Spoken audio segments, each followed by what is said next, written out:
যাদের জায়গা নাই তারা গরু ঘরের নিচে এইরকম বায়োগ্যাস প্লান্ট তৈরি করতে পারে, জায়গা অপচয় হবে না।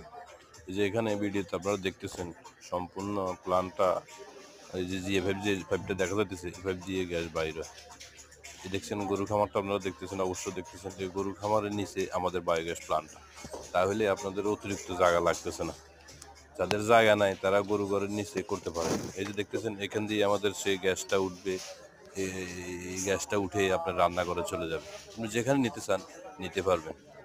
তো যারা এখনো বায়োগ্যাস প্ল্যান করেন নাই, যাদের জায়গা নাই, তারা আমাদের এই ভিডিওটা দেখে স্ক্রিনে আমাদের নাম্বার দেওয়া থাকবে, আমাদের নাম্বারে ফোন করবেন।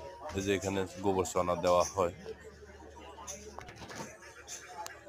এই যে এগুলা যে অবশিষ্ট গোবরগুলো বাইরে হয়েছে আপনার ঘরের পিছন দিয়ে পাইপ দিয়ে দিলে বাইরে হয়ে যাবে, আপনার ঘরটা চলে যাবে। স্ক্রিনে আমাদের নাম্বার দেওয়া আছে, নাম্বারে যোগাযোগ করবেন।